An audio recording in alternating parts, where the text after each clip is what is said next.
全球性人权网站开展了一项签名活动，以引起国际社会对维吾尔问题的关注，并呼吁联合国和各国政府向中国施加压力，以中国停止针对维吾尔民族的迫害为名的签名活动，旨在引起全球对维吾尔问题的关注。该组织说，中国政府已展开残酷的行动，迫害维吾尔族穆斯林。维吾尔人口约有1500万人，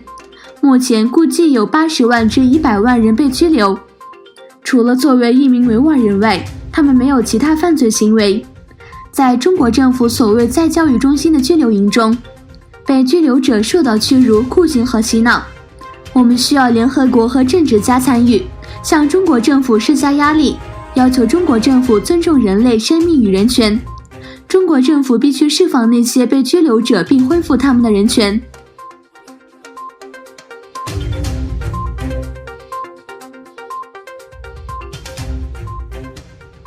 伊朗是新型冠状疫情最严重的中东海湾国家。伊朗卫生部副部长哈里尔奇25日在推特宣布自己也成为确诊病例。该国在过去72小时传出多达95名新型冠状确诊病例，15例死亡。2019新型冠状病毒疫情在欧洲有扩大迹象，意大利的确诊宗数升至322宗，邻国克罗地亚、瑞士及奥地利都出现当地首批感染个案，患者都与意大利有关。综合外电报道，意大利目前累计死亡人数已达11人。西班牙一名前往加那利群岛度假的意大利籍医生也确诊，目前在医院接受隔离，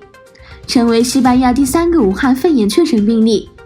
在医生确诊后，他入住的酒店约1000名住客要在酒店内隔离和检疫。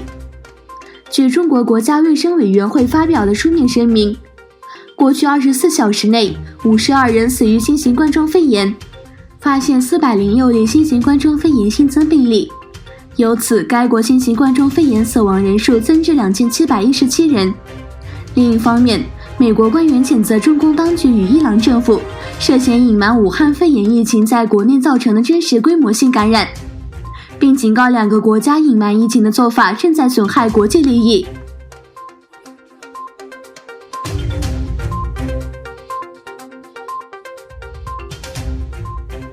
美国政府周二发表声明说，中国已经开始履行美中第一阶段贸易协议中的农产品采购承诺。这项协议已于本月14日生效。美国农业部长博都和美国贸易代表莱特希则2月25日宣布，中国已采取多项行动，按期开始执行具有里程碑意义的中美第一阶段经贸协议中与农业有关的承诺。在一份声明中，他们表示这些举措包括中方签署了一项允许进口美国马铃薯的协议，解除对美国禽类和禽类产品的进口禁令，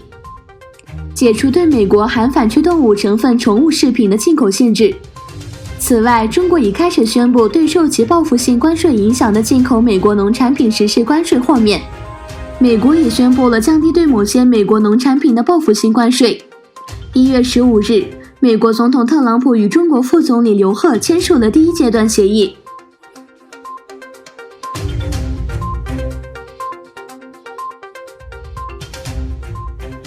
美国国务院周二在网站发布声明，将根据伊朗、北韩和叙利亚不扩散法案，对包括3家中国企业在内等13个实体实施制裁。美国国务院当地时间2月25日在官网发布声明，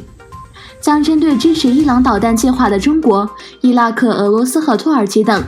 共13个外国实体和个人实施制裁。声明指出，制裁将包括限制美国政府采购、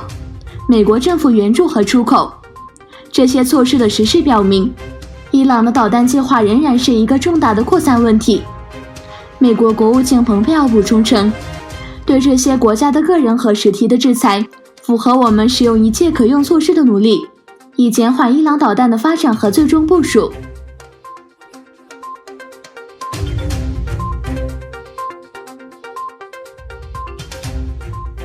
埃及前总统穆罕默德·侯斯尼·穆巴拉克2月25日在开罗去世，终年91岁。这位中东地区的强势人物曾统治埃及30年。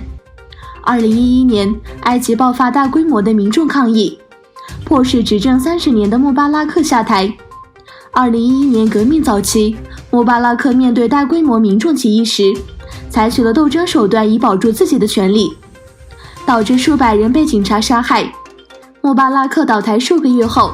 他受到与数百名示威者死亡有关的指控，被送上法庭审判。他曾被短暂监禁，但后来被软禁于一家军医院，直至2017年被无罪释放。